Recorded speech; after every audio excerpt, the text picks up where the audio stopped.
Good afternoon, everyone. Chris Berryman here, coalition builder and founder of Bringing Humanity Together. Welcome, everyone, to our Bringing Humanity Together live streams. Today, it is Conversations for Humanity. This is one of the three open forums under the Bringing Humanity Together umbrella, where people can discuss. I'm tongue-tied today. Topics related to the workplace, humanity in the workplace, in a very positive and constructive way. We want to know what the issues that are out there that are facing people, because it is our goal to both work with employees and employers to bring humanity back into the workforce. And as always, we'll be always going live every Tuesday, Wednesday, and Thursday, all at 3 o'clock Eastern Daylight Time. Feel free to invite your friends, family, co-workers, colleagues, cats and dogs. Bring them all. We would love to have them part of the conversation. And I am going to be your host today. And remember, as always, on Tuesday, Share and Care with Sandy is hosted by Sandy Chernoff. Wednesdays, I host Conversation for Humanity. And on Thursdays, Humanity Happy Hour is hosted by Carla Fedigan. And as you jump on, feel free to comment in the chat where you're jumping on from. If you're watching this on the replay, please use the hashtag replay. And we would love to have that great and engaging conversation with you. So let us know where you actually are jumping on from. And as always, remember, for those who are actually wanting to be a part of the live stream, we can be able to have up to at least 10 people join the live.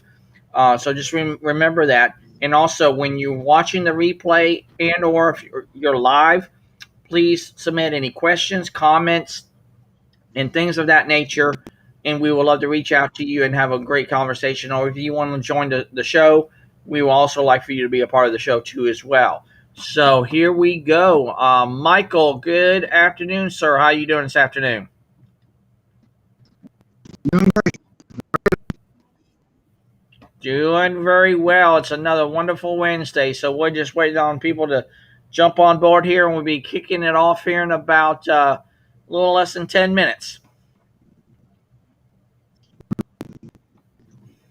Yeah. And I think you're what's that?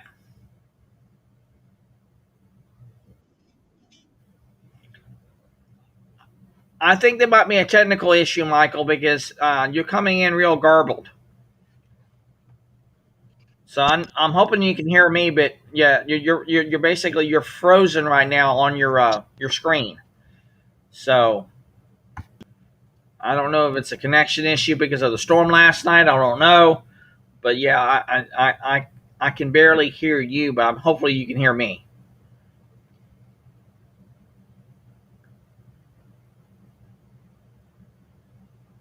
So we'll hopefully get Michael back on, and like I say, we'll start getting the call started here. Like I said, in a little less than 10 minutes. But this is the meet and greet session. Meet and greet session for the call today for Conversation for Humanity. We always have that about 15 minutes early, so everybody can start meeting other people and everything. So we just always have a meet and greet.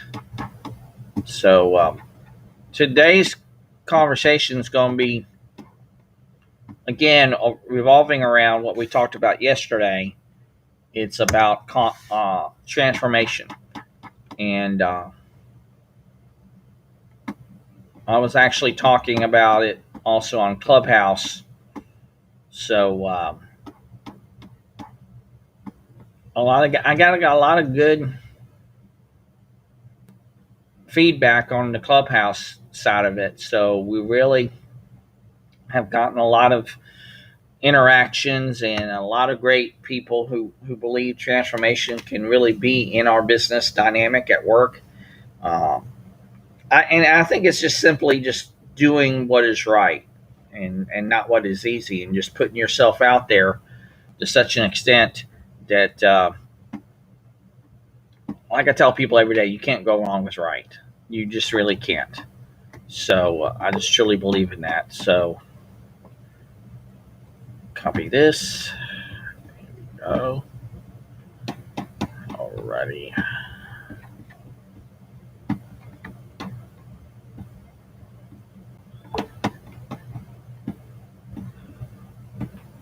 And here is Sandy. Hi, Chris. How are you doing today? Oh, okay. I had some people here this morning because I have some large skylights, one in my entry hall and one over here, over my kitchen. And I have metal blinds that go down on them. Right. The motor died on the one in the front hall. And No. when they came to fix it today, they found that the blind itself was all falling apart. So they've got So they've got to replace the blind as well as the motor. Oh, man. I had them check the one that's over my kitchen as well, and they said, well, taking the measurements. So anyway, so they didn't actually do what they were planning to do today, and they're gonna let me know how much it'll cost to replace the blind itself. See, Chris, these were here when we moved in, and we've been here for almost 18 years. I don't know when they were put in. Right. And, none of this stuff lasts forever. And so, Right. When they came to put the motor in today, when they were trying to, pull the blind out of the way, it just all started to fall apart. This is a very good company. In fact, it's the company that put this in originally. But I don't know how long it's been here. It could have been here for 25 or 30 years. These places were built in the late 60s, early 70s. So obviously somebody put it in. And, none of this stuff lasts forever. And the guys that work there are really nice. And so what Jeff said to me, he says, I'll go back and see if we can make a deal because you're going to buy 2 new blinds and, one new motor and whatever. I said, okay, I'll wait to hear from you. Yeah. Well, that's the one thing when it comes to existing buildings and things of that nature. You just don't know what you get until you actually get into it, because then you have appliances that are there and everything. So, well, we put in pretty much all new appliances. Sorry about that. That's okay. When we bought the place, Chris. But my washing machine died last November. And because of the pandemic, most of these appliance stores do not have stock. And I had a repairman come here, and he looked at my machine. He said, oh, it'll cost you $1,200 to $1,500 to fix it, maybe more. I said, okay. He says, you'd be better off getting a new machine. I said, okay. So what machine should I buy? So he gave me a list. And the ones that I shouldn't buy were the only ones that were available. So my contractor is wonderful, and he knew somebody at this place, and he made an appointment. He came and picked me up and took me. So she was redoing her laundry room, which I thought was very funny. So I said, okay, well, what washing machine are you getting? So she told me. I said, okay, I'm getting the same one. And then she said, well, that's how my order went in first. She said, if mine comes first, because my washing machine is still working, I'll give you mine, which she did. So in the interim, because it took almost 6 months for the machine to arrive, my sister-in-law lives in the same complex. She's about a minute and a half away in the car. So I would just phone Sylvia every week and say, okay, what's a good time for me to come over and do laundry? And then I just told her, whatever you've got that you need washing, just put out there and I'll throw it in with my laundry. So then she kept saying to me, why are you folding my laundry? I said, because I'm folding mine, so why wouldn't I fold yours? My sister-in-law is 92 years old. So, I don't mind helping her out. And Sylvia doesn't have a mean cell in her body. I mean, you could not find a nicer person. But anyway, now I have my new machine. And it's nice. Funny. It has a readograph on it. Like when you turn it on, it says, hello. And then you go to all these different options. And when you're done and you turn it off, it says, goodbye. Really funny. There you go. There's a great customer service there for you. Oh, that's okay. It works fine. It does a good job. And my machine that I had, was like 18 years old, so it didn't really owe me anything. So my dryer still works fine. So I didn't have to repair just the washing machine. But it was just, the drum that turns around and everything, it was not sitting right. So it was banging on the insides of the machine and, all kinds of stuff. So, and he said that it would just be very expensive to fix and you'd probably be better off just getting a new machine. So, so I did. You have to do what you have to do. I hate stuff that doesn't work. The joys of adulting, right? I hate stuff that doesn't work, Lisa. I have a furnace guy I have him come every October to check my furnace before the winter, just to make sure, everything's cleaned out and the filter is good, and, or does it need to be replaced, or, whatever, or whatever parts need to be fixed. Just so I don't have a problem in the middle of the winter. I do it every year. And every year before he comes, I vacuum out all the vents in the house, because I've got a really long hose. So I put it down and vacuum it out. And, I also do it in the spring. So I do it 2 times a year. Whatever. That's what he told me to do. So I figure, okay, fine. Rather than having a company come in that'll cost you a fortune to do it, I just do it myself. No biggie. Yeah. So, it's what you learn. Yes. You learn to do those things. Yeah. Well, if you have people that you trust, who tell you these different kinds of things, then, it's also good. Hi, Carla. So, the people that I get here, I usually get from my contractor. But the furnace guy, for example, his dad took care of my furnace in my previous house. And this is really funny, you guys. When I had the building inspection done on this previous house and we were buying it, the guy comes in, he opens the door to my furnace room and he goes, "Boy, you can't get somebody out of the yellow pages to fix this baby." Because there were so many dials and things. It looked like a plane cockpit. I'm not kidding you. But the guy who owned the house was in the heating and air conditioning business. So I asked him, I said, "Who do you use, to take care of your heating system?" So he gave me the name of the guy, and I used him. And unfortunately, he passed away, but his boys have taken over the business. And I knew them because he used to bring them on some of the visits. So I actually knew them, and they learned from their dad. He was brilliant. He was just so good. So when we moved here, I had him check out the system and install an air conditioner, because I had learned that the circulation in these units is very poor. And so, you need to have a good system. And so Rudy installed the first air conditioner. Now I need to replace it. And, there aren't any around. That's another problem, especially because we're having this terrible heat wave in Vancouver. It's really cool today. It's only 18. Wow. Yeah, we got thunderstorm warnings here again. Oh, I saw that on the news. Chris, are you, getting rained on and everything? Well, it was late last night. The storm came through late last night. It was probably between 9 o'clock at night till probably about midnight or 1 o'clock, and then it's heading northeast. So Georgia's going to get hit soon. The Carolinas will get hit then after. So that storm is going probably, I think, 12 to 15 miles an hour. So the majority of it's already gone. Wow. I have a friend of mine from Cape Coral who sent me pictures. We were just down there in June, and the neighborhoods are like flooded. You can't even see the street with all the rain. I'm sure you're like that too, because you're right up the coast, Chris. Yeah. When I took my wife to work, I took her to work, Mindy was like, "Look at that." And I'm like, "What?" It's like, "It's there by the Garden Center parking lot. It's a flood zone." And I'm like, "Are you kidding me?" So literally, Walmart parking lot, just some of it has had those little drainage ditches, and evidently the drains couldn't keep up. So there's literally probably like that much of water sitting in the Walmart parking lot. Oh, I bet. It looks like it's over the Jacksonville area right now. Yeah. And it looks like it's going to head up the coast, and we'll get a little bit, but probably I think it's from something else and not from Elsa. Yeah. So we can say, let it go, let it go. Let it go.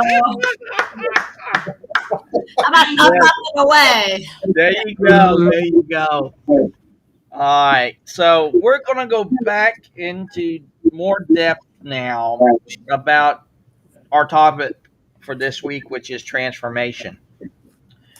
And I was talking to, as you know, Caesar, who jumped on yesterday.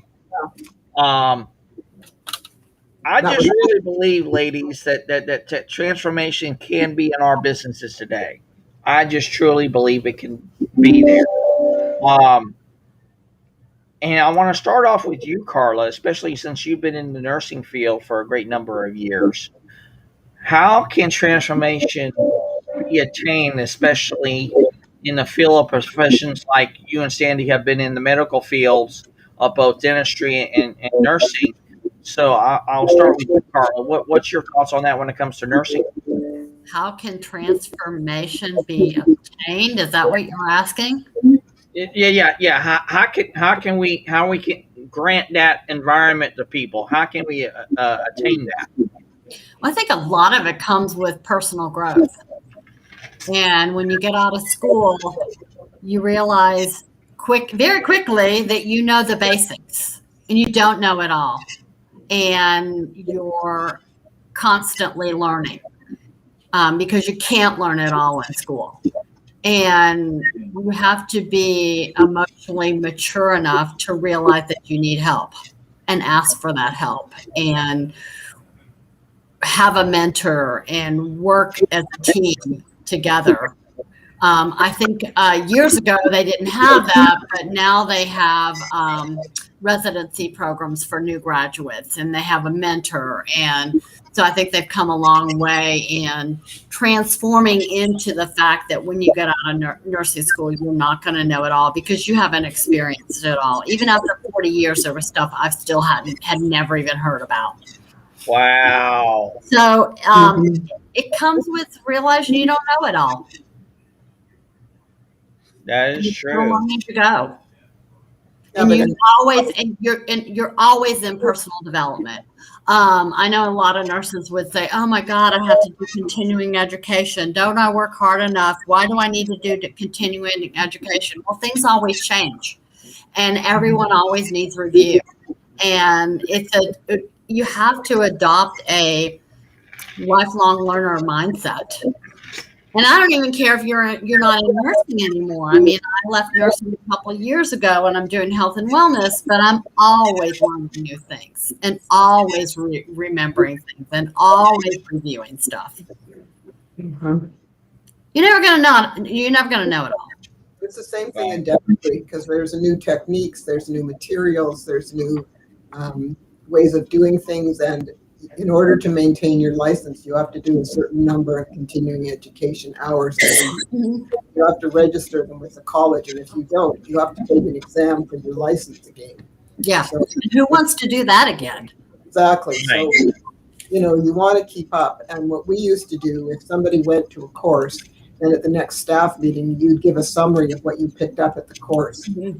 And also the other thing that they have here, they have a huge conference every year. It's called the Pacific Dental Conference. It is one of the biggest dental conferences in North America. People come from all over the continent, and we even have Europeans who come sometimes. It's a really amazing conference. They have usually about between 12 and 15,000 people that come to this thing. Wow. Workshops at it, even since I finished, practicing. And it's an amazing conference because they have really good speakers, and they have a huge trade show, so you can go and see whatever new is coming into dentistry and so on. Plus, you get to see your colleagues and other friends and stuff, and it's a really amazing. It's a 3-day conference, and what my dad used to do is anybody who wanted to go, he'd pay. Well, right. I mean, the office gains the advantage. I mean, you're learning things at this conference, you bring it back and you put it into practice. So it's advantageous for the patients and it's advantageous for the practitioner. It's a really good thing to do. I mean, I, with a colleague, ran the first dental hygiene study club in Canada. Stephanie and I looked at this and we thought, well, the dentists have study clubs. How come the hygienists don't have study clubs? So we started one and we ran it for 10 years and we ran 2 versions of it. One in Vancouver proper and one in West Van because Stephanie was from West Van. So the Vancouver one we ran in my dad's office because it was a big open clinic. And the one in West Van we ran in Stephanie's office because her office was also a big office. And we had, we always started with a discussion, and sometimes we brought in a speaker, or else Stephanie and I would do research and we would do the talking. And then we would go into the clinic and every hygienist could bring a patient. And we would help them with instrument choice and placement and, just different ideas on how to do a better job. And once they allowed hygienists to give local anesthetic, then we also helped the hygienists with, how to do it better, how to make it more comfortable for your patients, stuff like that. So there were lots of things that we did. And because we had patients, we had to have a dentist there, because you have to work under the supervision of a dentist. So different dentists would come and they were just amazed at what we did in the study club. They couldn't believe it. So, that was good too. Yeah. Well, it was fun. It was also interesting when we got double the hours because we put together the program and everything. So if it was a 3-hour evening, they would get 3 hours credit and we would get 6 hours credit. Wow. It was really good for us. Mm-hmm. I've never seen a hygienist in the United States give a local anesthetic. Well, maybe it's not allowed. Neither. Yeah, it may not be allowed. But practices change. I mean, Well, it's not allowed in every province in Canada. But no, I mean, like best practices change. Well, just because you did it a certain way 40 years ago doesn't mean that it's best practice now. I mean, it passed in Washington, Oregon, and California. The hygienists in those 3 states are allowed to give local anesthetic. And when that happened, we looked at it in BC and we decided that we should bring it up here. The advantage for the hygienist is this, that when you're doing deep scaling, it's sometimes very uncomfortable. So it's we used to have to get the dentist to come over and give them local anesthetic. Well, now we don't have to.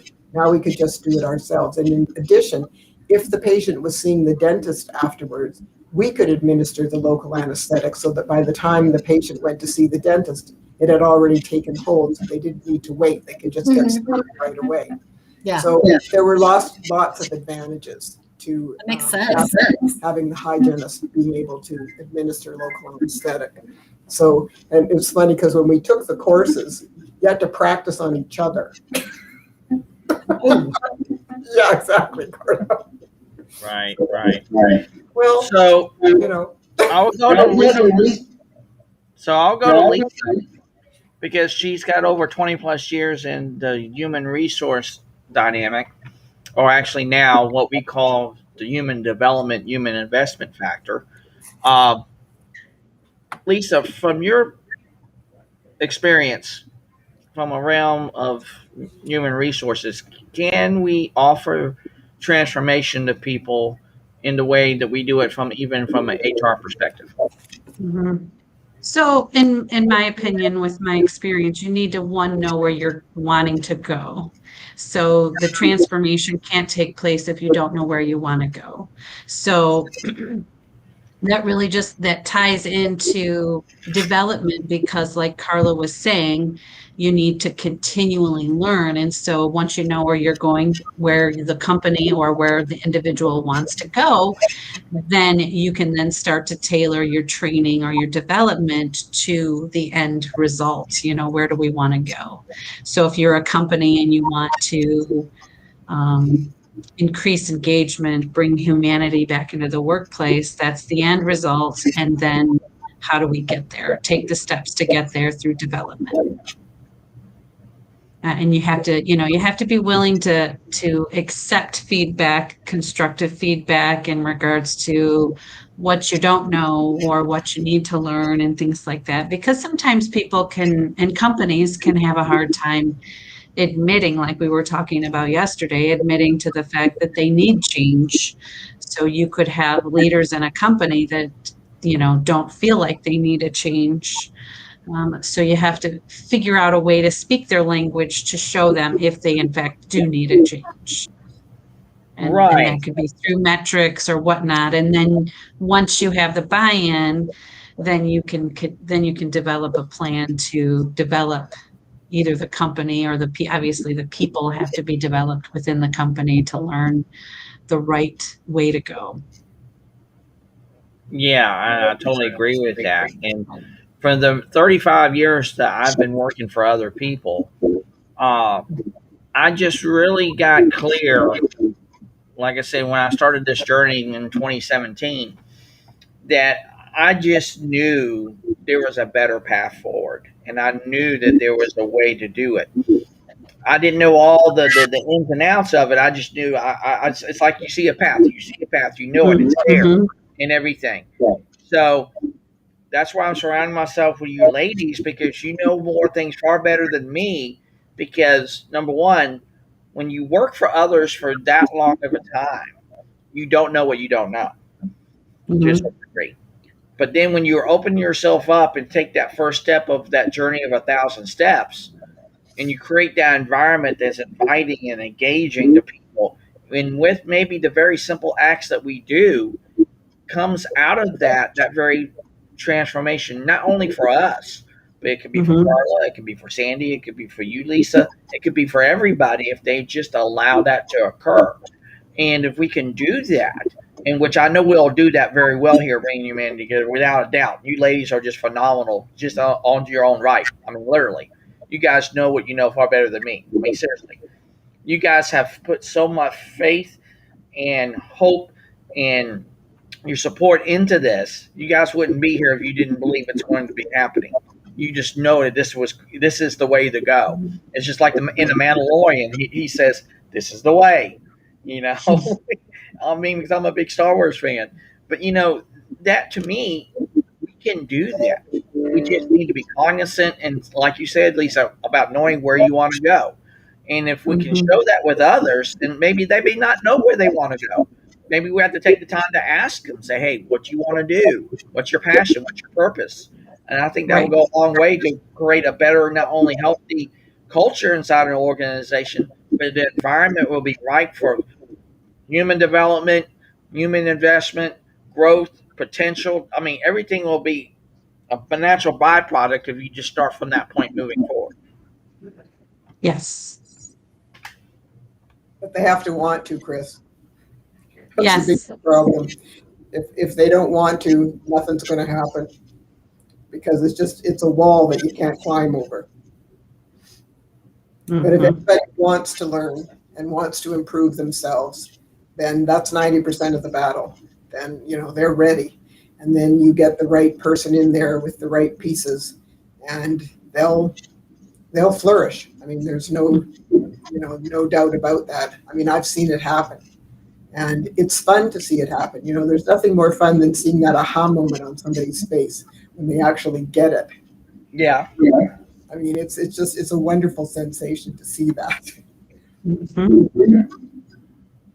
So let me ask you this then. Go ahead, Carla. Your sound's gone. I was dog proofing. You don't always know that when you're interviewing with people. And is that maybe why companies have come up with this 90-day probationary period to see what? Oh, Lisa, that's a question for you. I'm sure. Yeah, well, the 90-day probation period is really just a get to know period, right? And the problem I see with a 90-day introductory period is that generally, and in my experience over the last few years, this isn't really the case with this newer generation coming into the workplace, but in general, in the first 90 days, people are on their very best behavior. And sometimes after 90 days, they can turn a corner and I worked in manufacturing and we would bring people on in our union environment. We actually had 90 days to decide if they were going to be a good fit. Mhm. And many times people didn't even make it through their first month Mhm. because No. people are I know it usually the first 90 days they're the best that they can be, and it's goes down from there at times. But what I've seen recently is that in the first month, a lot of people are just poor attendance, You're saying the issues are first month of the arising. 90-day period? Yes, Mhm. first month of the 90-day period. And so we were, again, this is kind of going backwards a bit. We realized that there were some things going on in our organization at our plant level that we needed to address. to try to fix that. And so one of the things that we did is we negotiated a new contract and we raised our rates and said, okay, we want to pay people $3 more than what we've been paying them.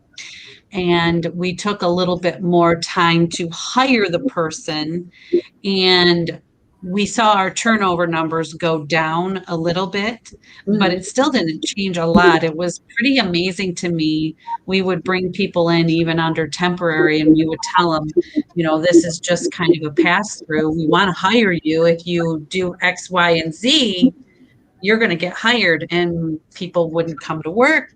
They wouldn't do they would have poor attitudes and so again, it was more of a thank you to them for telling us right away, instead of waiting until they got hired, because sometimes that would happen is they would get hired and then they show us who they really are. And so I've seen, like I said, with this recent, and I don't know, some of it is probably pandemic related, maybe. But I don't think it all is. I think a lot of it is generational, and people are just, their focus is not on the job. Like in 20 years ago, when you started a job, you put a lot of focus into that job, and you were on your best behavior. You did you wanted to show them that you were a good fit for that organization, that you were going to do the best for that company and for yourself and whatnot. But nowadays it's not so much that. It's, well, I have things to do, so I'm not coming to work. Oh, okay. Yeah. Well, and so again, some of that would cause poor attendance. And because we were a manufacturing facility, we mirrored the customer's schedule. So if they were running, we were running. And so we didn't have the flexibility to be able to say, okay, well, if you want the day off, you can have the day off. We needed so many people running on each shift to keep all of our lines running. Otherwise, we were putting our company at risk for shutting the customer down. And so we weeded through quite a few people, and we would do everything we could with people coming in, explaining our attendance policy, explaining our schedule, showing them the type of work. We even communicated with agencies that we partnered with, such as temp agencies and other agencies that help people in the community find jobs. We would explain, these are requirements for the job. There really is no ifs, ands, and buts about it. It has to happen. The thing that we did to try to reduce our significance or whatnot to the customer was just bring on more people. So if we had absenteeism, we had people to cover those absences. But I have seen in my years of experience, I have seen a shift in a lot of, like I said, I think a lot of it's generational and where their focus is not on the job. And I know people. Their attitude is, well, what are they going to do? Fire me? Exactly. That's, again, it's, they don't really care. They don't seem to care. I had one girl come into my office one day, and she just got hired, and she said, well, I have a doctor's appointment next week. And I said, well, we don't have, I said, you may want to call and reschedule that around your schedule. And she's like, well, I need to make that appointment, so you're just going to have to figure out what to do. I'm like, well, it's going to be an attendance issue for you, because, we told you when you hired in that this was your schedule, and it takes a little time to earn some time off and whatnot. And we, in the end, we did try to work with her a little bit, but she ended up being an attendance issue throughout her career with us. And so it was just a telltale sign of her, not really caring about the job. But she was insistent, well, I have an appointment that I have to keep. And I said, well, this is our schedule. And, you have to go to your supervisor and find out if you're able to, without using a point kind of thing. Because if they were absent, they used a point and things like that. We tried to give them points to manage. So if they had things they needed to do, they would have opportunities until they earned vacation time. But there were times when vacation couldn't be approved or whatever, especially in the last year and a half with the pandemic. We were so short-staffed that we, told our people, we're really sorry right now. We can't approve time off like we used to. We still approved it, but it was one of those things where you couldn't just come in the day before and say, I need tomorrow off, where they used to be able to do that. And we explained ahead, due to our short staffness, we're working to get more people in to cover things like vacations and call offs and things like that. But in the very beginning, we didn't have a choice, and we just communicated with our people and said, right now, this is the way it has to be. We're working on it, but until we get fully staffed, it's going to be difficult. So if people had 12 points to work with, and so if they had good attendance, then that really was more like 8 points, but because at 4 points, then they start to get written up and so forth. But we tried to tell people in the very beginning, save your points for times when you really need it. You have an emergency, you have a PTO that, can't get approved for some odd reason. You need to manage those points. And they had opportunities to earn a point back too. So it was like 5 weeks and they earn another point, 5 points, or 5 weeks of perfect attendance and they earn a point back. So we were saying, here, use your points, manage your points wisely. And we had new hires that would point out in the first 6 months. They just didn't. And we were giving them all their points up front. Like, here, if you're absent, you lose a point. If you're tardy, you lose a half a point. And we literally were losing people for point-related issues in the first 6 months. And it was like, wow. It just amazed me, the amount of people that, and you would talk to them to try to understand, why were you absent? It wasn't an emergency. It was, well, I just didn't feel like coming in today or whatever. It's like, wow, I feel guilty when I go on vacation sometimes. Yeah. It's a millennial thing, Lisa. They've been parented in a way that no matter what they do, everything was always wonderful. And so they think they can do whatever they want. And a lot of companies that have a lot of millennials, they turn over, and they don't care. I'll find another job. Fine, goodbye, kind of thing. Exactly. It's very hard because you put a lot of time and energy and money into them to bring them up to the level so they can do their job properly. And then the next thing you know, they're gone. Right. And it's very difficult. I mean, I actually teach a course, and I've taught it at a couple of the universities on how to deal with millennials. I need to take that. I'd love that. I'd love to hear that lecture. Yes, I'm all in for that. Yes. Very different to deal with. Now, not all of them, okay? I don't want to say all of them like this. But the vast majority are. And it's a matter of understanding, first of all, they really look for work-life balance. They want to work in a company that takes care of the world and takes care of other things. And, they want to feel good about where they're working, that they're doing things that are good for humanity, kind of thing. Mm-hmm. But they don't ever feel bad about deciding, well, I don't feel like going to work today. I want to go skiing, or I want to whatever. Yeah. And so they don't go. Right. Oh, you mean I have to work too? You mean I can be part of a culture that wants to save the world and do this, and I can have, I can earn unlimited vacation and unlimited income. But, you mean I have to work? Yeah, exactly. Right. Do the job that money's not going to fall into my lap like manna from heaven? What are you talking about?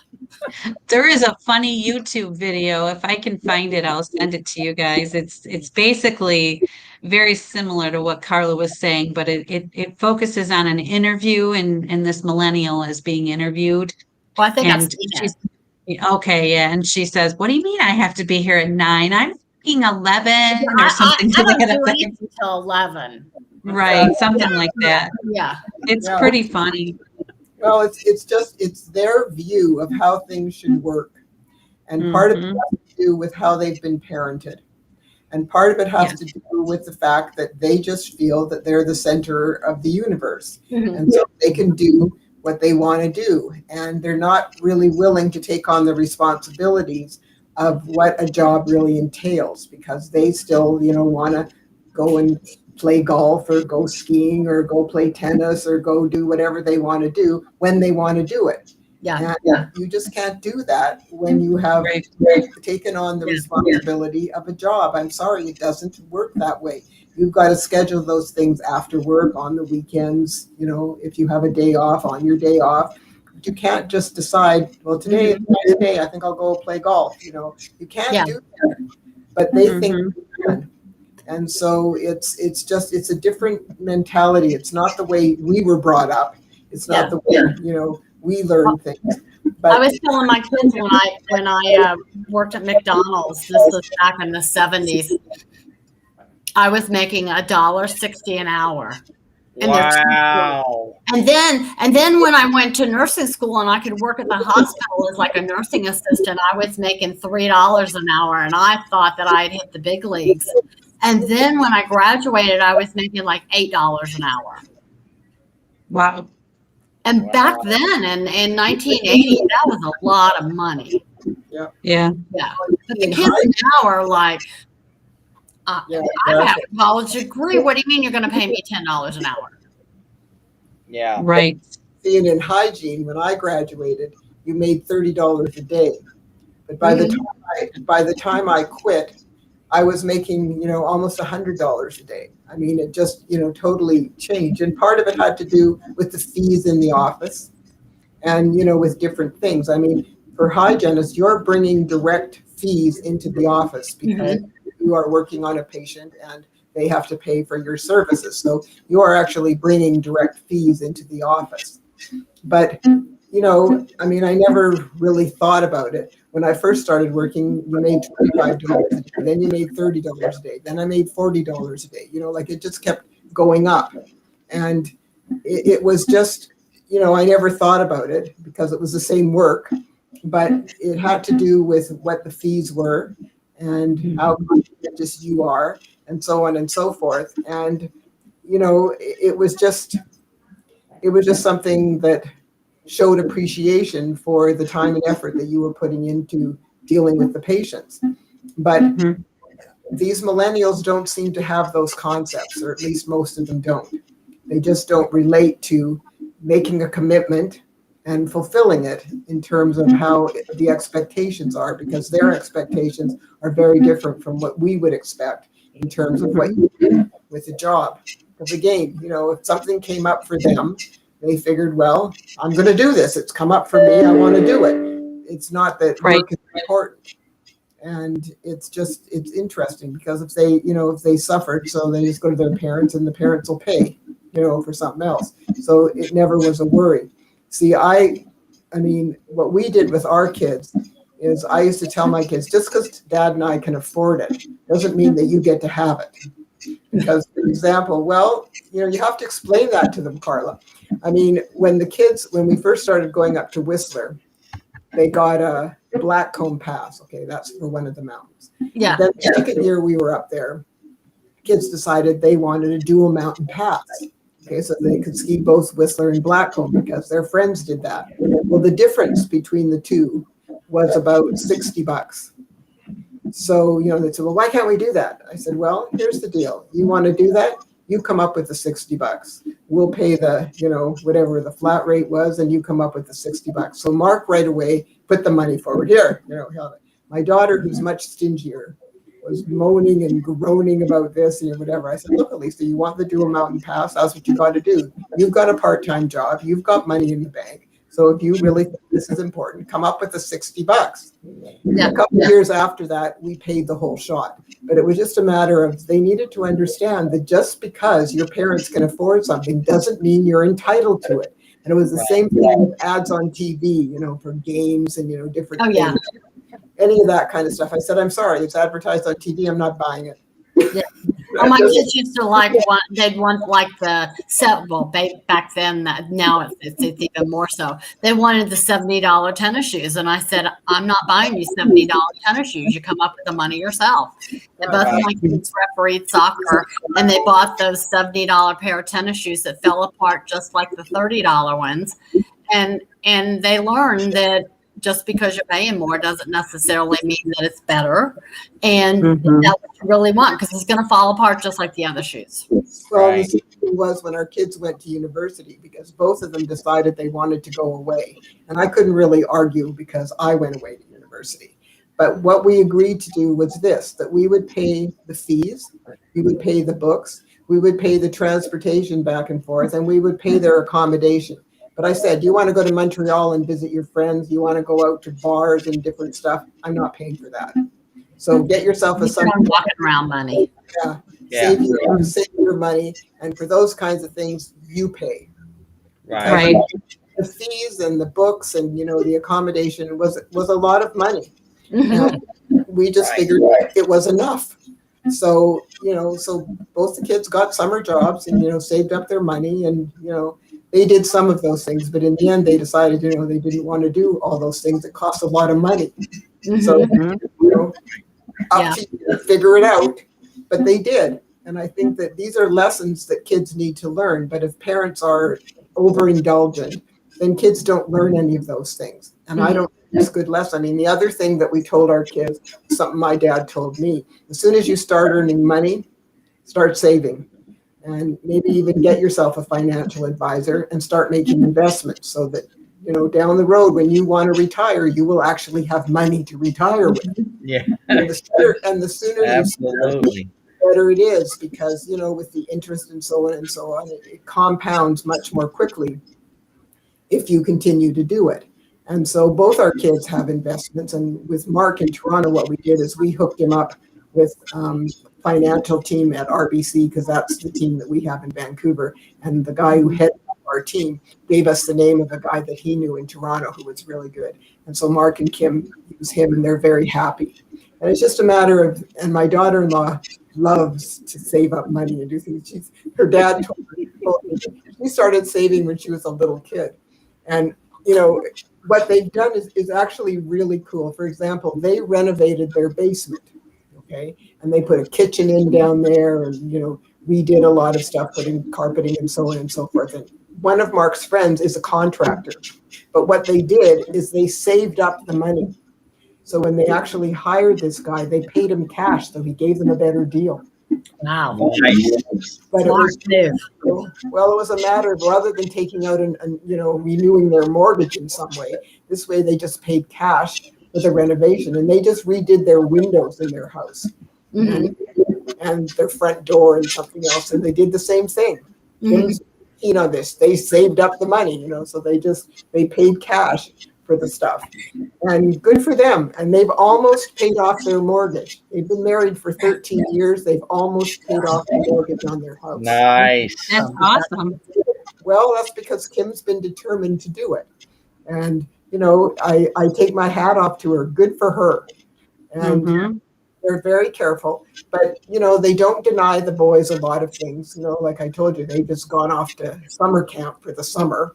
And Gail said to me, how much do you think that cost, Mark? I said, I don't know. But those are experiences. They're not material things that they're going to lose interest in 3 months. Those are experiences that they're going to have for the rest of their life, just like when you were younger and would go to camp. And, we did stuff in the summertime too. Those are experiences. It's a matter of where you put your money. Right. You can only have so much stuff, and you can't take it with you when you die. Right. That is true. And now people are realizing that, and they're going, oh, well, this doesn't bring me joy anymore. So what do? Instead of maybe giving it to somebody else or donating it to charity, what do? They throw it out, Yeah. Well, Right. Well, I want to go around the room with you ladies, and I'll start with you, Lisa.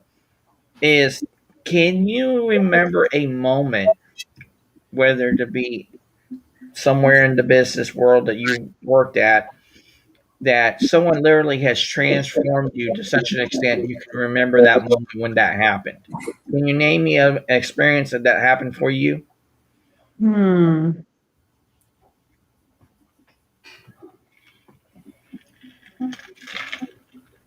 No, I can't really.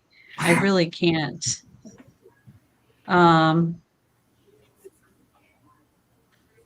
the only thing I can say is I've had a couple of really good mentors in my career so far. And while I can't remember some big aha moment, which is what I think you might be asking, Right. um, I've had two really good mentors that have helped shaped me in my career. So I give my hats off to them because I learned a lot from them. And not just the stuff like compliance or how to do this or how to do that. Some of the political aspects of being in the business world, was also part of that learning. So it was not just the learning of the technical skills. It was more of a personal learning type of atmosphere that I can definitely say that I've had. And so for me, it's about those mentors that have really helped me a lot through the years. Do you remember their names? Oh, yes, yes. One is Sue and one is Maureen. Oh, Hmm. nice. Nice. Yeah. Carla, Are we what talking work situations or just in life? I would say it could be either or both. It doesn't really matter. The one person that I think about a lot, that was probably a good mentor, so to speak, was back when I was in high school. It was my civics teacher, and he ended up being my Latin teacher too. He's an Italian guy, roly-poly Italian guy, Mr. LaDuca. And he was a typical New Yorker, and and I don't mean that in a negative way, but he's Italian, he's from New York, very set in, this is the way you act. This is the way you respect people. This is what you do and what you don't do. And this is where you need to respect your parents, and you need to be appreciative of everything that your parents gave you. And when you go out into the workforce and you go and get that first job, or you're working after you graduate, you give it 100%. And that was just the way he was. Mm-hmm. And he had such a great influence without being like a bossy parent or that bossy teacher. Somebody that you just always looked up to because he was gonna lead you right. Mm-hmm. And I think that a lot of people don't necessarily have that anymore. Their parents want to be their friend. And I'm sorry, you're not always going to be their friend, and somebody's got to be the heavy. And I was a single parent for 10 years, and I was heavy all the time, But you know what? My kids have done well. Were there ups and downs? Absolutely, yes. But they knew right from wrong. Mm. And I think that. Yeah. I think that more and more their parents do want to be their kids' friends, and I think a lot of times they're so busy that they feel like they just don't have the time or whatnot. They come home and they don't want to be the disciplinary or the whatnot. And so it is a shame, because I think that when that happens, they lose a lot of opportunities to be the best that they can be, because they find out later from other people, right? And so sometimes I think it as a parent, you feel like, oh, I don't want to do that, but sometimes you just have to. You have to be the disciplinary. You have to be, and not so much the disciplinary. My dad used to always say, I'm more like a coach. And I agree with that a lot, except for when they're younger. You're less of a coach. The older they get, you're more of a coach in a sense of, or he didn't say coach, I'm sorry, he said guidance counselor. He said, when you got older, I'm more of a guidance counselor, because by the time you're 12 or 14, by the time you're 14 or 16, you kind of already know the rules. and I'm just guiding you in certain paths when you need my help, kind of thing.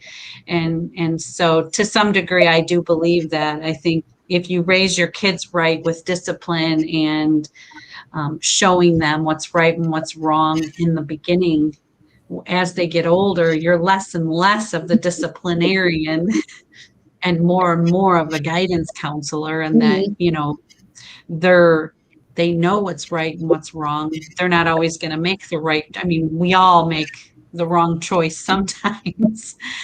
And so your parents are just there to guide as they get older. I mean, you think of your older child who's in their 20s or whatever, you're not disciplining them, but they're coming to you possibly for guidance and things like that. So I think the more we discipline at a younger age, or give them, consequences, if you will. I hate to use the word discipline, but consequences for their actions, and show them right from wrong. I think you do less and less of that as they get older, hopefully, in most cases. If you do less of it when they're younger, you're going to have a lot more problems, and they are also going to have more problems down the road. Yeah. So We see kids that are completely out of control because parents have never set boundaries or exercised any consequences. And again, I always tell people it's a lot easier to raise stupid kids than it is smart ones, because the smart ones are going to be on top of things and they're going to push you. And so you've got to be consistent, and you have to use consequences from time to time, and they have to be things that matter to the kid. So, I mean, my son is very smart, and Mark used to push the envelope all the time. He would actually go and do things he knew he wasn't supposed to do just to see what I would do. And if I didn't notice, he'd come and tell me. You cannot believe this kid. Okay? I like that. And so the things that mattered to Mark, I mean, spanking him was of no consequence whatsoever. He'd come over, he'd pull down his pants. You want to spank me? Because he didn't care. All I had to do was threaten my daughter to spank her. That was enough. But with Mark, we had to exercise consequences that mattered to him. So, for example, if my mother had invited them over for dinner, or for a sleepover, or to the ice capades, or to a movie, that's what I had to take away. That was doing things with his grandmother, or Gail's mom, same thing. So those are the kinds of things that mattered to him. So I think I told you guys this, that one day I got this phone call from Mark. It was a panic phone call. Mom, I need your help. And oh my God, what's the matter, Mark? Jack's turned into me. So of course I'm laugh hysterically, because his older son is very smart. He says, well, what do we do? I said, you and Kim need to sit down and figure out what consequences matter to Jack. And the next time he pushes the envelope and does something that he's not supposed to do, you have to exercise those consequences. And the two of you have to be consistent. And, you both have to do those things all the time, because he'll figure out in about 2 seconds if one of you is softer than the other. And then you won't have control over him. So it's not good. He said, really? I said, yeah, that's what you have to do. That's what I had to do with you. We started to laugh. And I said, poor Kim, she doesn't deserve this. You're getting exactly what you deserve. And, it's just a matter of understanding that kids need to have boundaries. They need to know that there are, certain things they can do and certain things they really can't do. And one of the things I also did with Mark, because when he had parties, he would invite who he wanted. And I said, well, but, aren't you going to hurt the feelings of some other kids? He kind of looked at me and I said, well, if you invite only half the kids on your soccer team, the other kids that you don't invite are going to know the party's on because everybody's going to talk about it. How do you think you're going to feel? So it was a matter of, teaching him about different kinds of things. And Mark's actually very sensitive to a lot of those kind of things now. It did teach him some good lessons. But it's a matter of how are you raising your kids? You want to raise them in a way that helps them to be better people down the road. And they have to learn that there are limits to what you can do and what you can't do in terms of taking care of things. I mean, my dad was really strict with us. And my mother was the softer one. But my mother still had parameters and, still did things that, taught us that there were boundaries and so on and so forth. And when I started working for my dad, the first book he gave me was How to Win Friends and Influence People by Dale Carnegie. And he told me I had to read that because I had to know how to deal with patients and how to understand different kinds of people. And this book would help me. And it did. It was good advice, because in those days they didn't teach communication in hygiene school. Now they do. But back then they did not. And I learned a lot of things from my dad in terms of how to handle patients and how to deal with situations in the office, because he was actually very good at it. It was very hard on me, but that's because I was his kid. But, it was just something that he had ways of handling people that were good. I mean, I think I told you that patients who were afraid of needles, he would hypnotize them so that he didn't have to give them an injection. And that way they could still be comfortable when he was working on them, but he used hypnosis rather than an injection.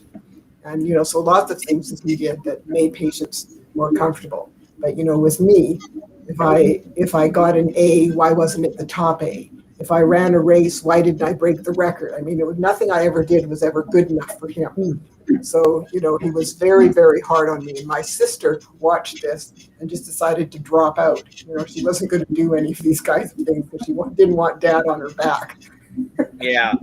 And my brother was just a different kind of kid. So, but he also was very aware of how, dad could get after you. I mean, when dad got mad, you didn't want to be anywhere near him. We would literally go hide under our bed so he didn't see us. They would yell at us or whatever.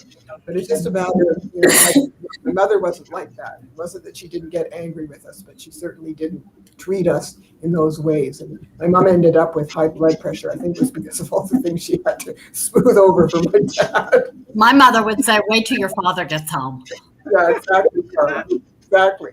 So it's just a matter of, I learned a lot of things from my dad, and I think it helped me to, sort of aim higher and whatever.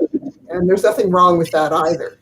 It's just that because I'm the oldest, anything my younger siblings did, it was my fault. I should have made sure they didn't do that, kind of thing. And the reason he parented that way is because that's what his mother did to him. And I think often you parent the way you were parented unless you decide not to.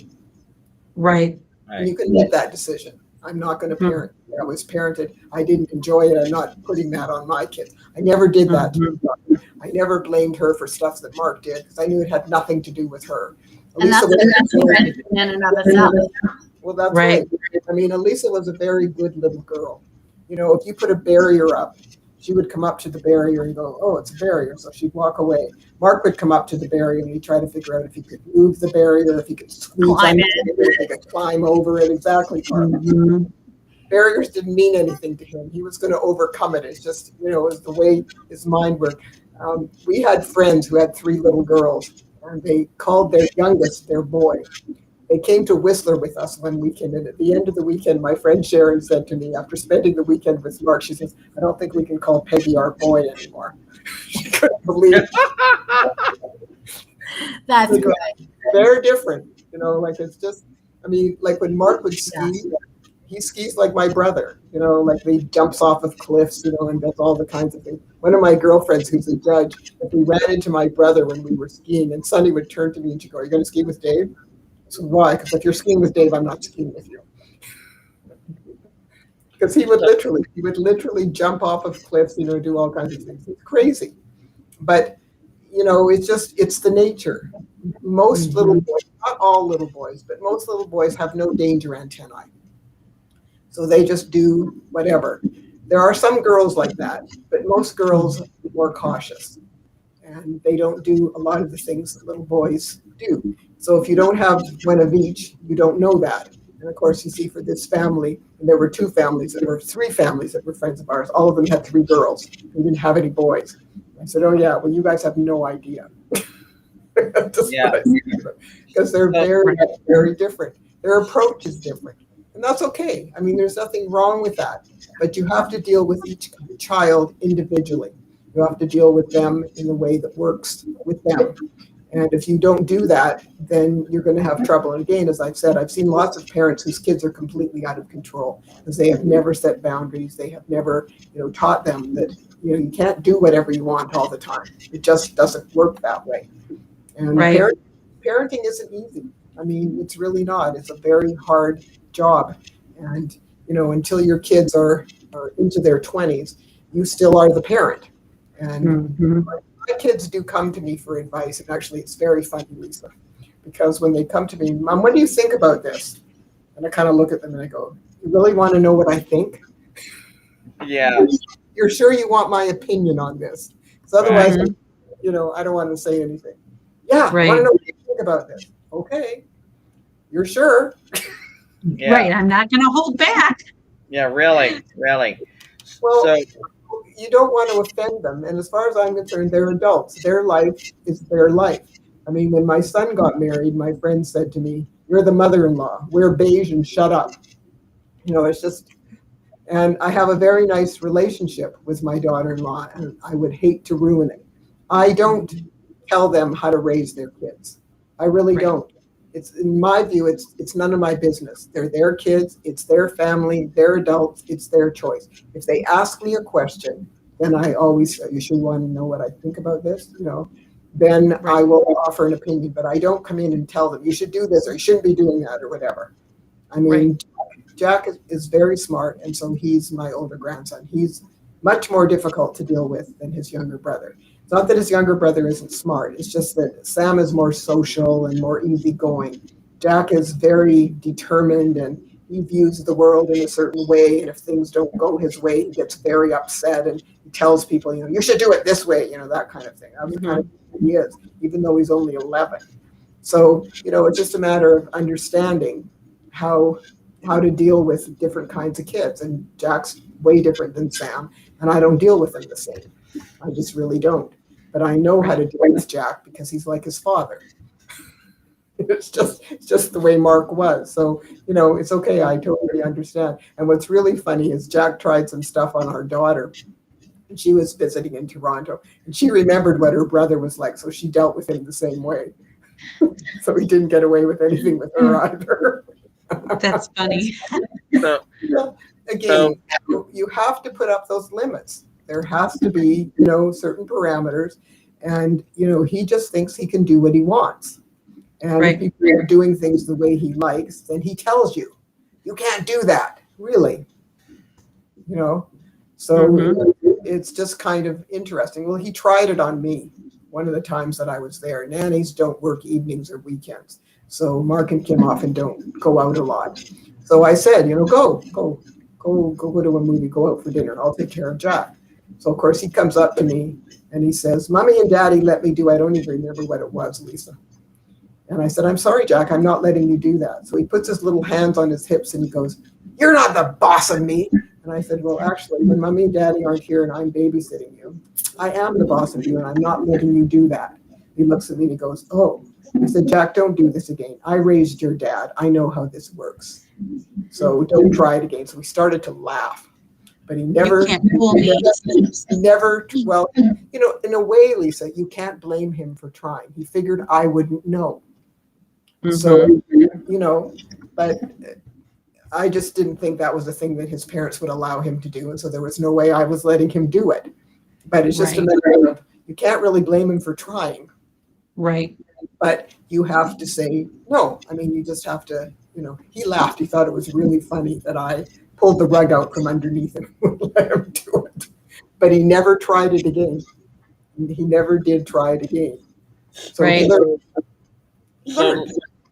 So let me share with you ladies the person who literally transformed my life at a very young age. I was working at McDonald's, and it was like my very first job that I had because I started work at. All right, cool. Thank you, Lisa. I appreciate that. His name was Craig Bishop, and he was at the time an assistant manager to the store manager. But he really took me under his wing. He had me help. I'm basically his right hand man. I literally did a lot with him. He helped me learn to do inventory, to call in numbers, all that kind of stuff. I even learned some of that from my dad, anyways. But when it comes to a business mentor that really took the time to really get to know who Chris was, he was really transformational for me because he just understood where I was, what I was about. He even understood my learning abilities, not disabilities, again, because I look to him as gifts. But he really understood all that, and he took that all into consideration and say, "Hey, this is what Chris is really good at today," and he just goes on and on and on with that. So he was the one person that literally just transformed my life because I just really felt like I was a part of something bigger than myself, and he was a great reason why I've turned out the way I have. Because if I didn't get that guidance from him, I don't know where I would be today. Because, like I say, he just took the time to get to know me, and he just was really truly inspirational to me, and I'm so glad of it. So, Craig, if you're watching, thank you so much because you really helped me truly and deeply. Um, so as always, ladies, it's that time again. We want to put a call to action out to people. So even though we're still under the topic of transformation, what other things can you come up with, ladies, that will be another great call to action for today's call? Lisa? Call to action for today, since we're talking about transformations, I would say is, be that mentor that we all have had, be that person to somebody, because it can change their life Mm-hmm. in a Sandy? positive way. Yes, in a positive way. Sandy? And besides, Lisa, you know what? It's fun and you feel good when you've helped someone. I taught in an entrepreneurial program at BCIT for several years. And a lot of the students connected with me on LinkedIn, and I'm still in touch with a number of them. And one of the things I did in the class was, you need to learn that when you start a business, it's a minefield. I mean, it really is. There are so many things that you have to learn and how to get around them and so on and so forth. And what's great about this program is all of us who were teaching in it, we're all entrepreneurs. So although we had specific things that we shared with the students, we could answer any of their questions because we'd already navigated that minefield.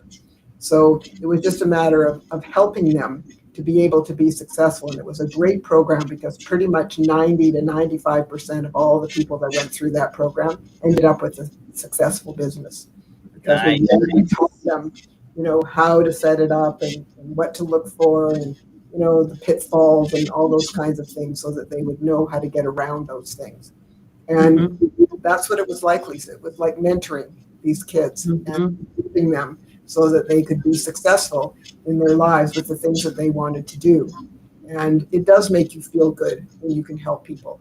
And I always, still to this day, I help people. And, when I'm giving workshops, it's one thing they have to pay me. But if I just have a conversation with someone and help with some things, I don't charge them.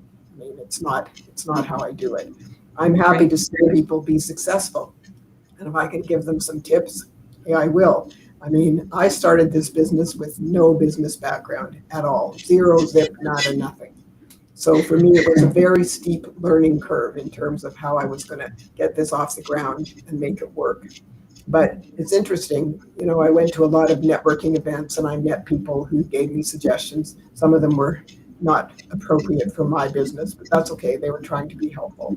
But it's just a matter of, again, what's wrong with helping someone? Right. Right. It gives you such a good feeling to see that you helped them and it worked and something went well. And Exactly. that's why I've always done a lot of volunteer work for the same reason. You're helping people who are generally less fortunate than you. And to see the outcomes are just really amazing. It just makes you feel good. I don't understand people who don't like to volunteer. But it's just, it's another thing that I learned from my parents. My mother was a total volunteer. I mean, she didn't work, so her job was volunteering. And she did all kinds of things. And I followed in her footsteps. I went into the same organizations. And I've done a lot of the same things that she did. And it's I have friends all across Canada because the organization is national. And we had national executive board meetings. I know people who live in the Maritimes. I know people all across the country because of the organization. And for example, when my kids went to university in London, Ontario, one of the meetings I went to before my daughter went, I said, okay, who's got kids at Western? Okay, my daughter's going there. Can we connect them, in some way? She doesn't know anybody. And one of my friends who lived there had her over for the Jewish high holidays, and they took care of her. And it's wonderful to have those kinds of connections, and they were wonderful. So it was fun. It was really fun. And again, it's just a matter of what are you doing with your life. If you're so centered that you can't see past yourself, then you're not going to have a very fulfilling life. You're really not. So people can transform themselves by doing things for others, Chris. That's another way to transform yourself. And I think you learn a lot when you help other people. Exactly. Well That's right. said. Well said. Yes. Ladies, as always, thank you so much. And thank you for being on this journey with me. I wouldn't be here if it wasn't for you guys. And I know Carla had to leave, but Carla, I know you'll be watching the replay. So kudos to you too. Thank you and everything. So we'll see you tomorrow for Humanity Happy Hour, and you guys have a great and awesome day. Okay. Well, You too. Right. Bye-bye. Bye-bye. Maybe golfing tomorrow, so I'll have to see We'll have fun. with my daughter. Right. All right.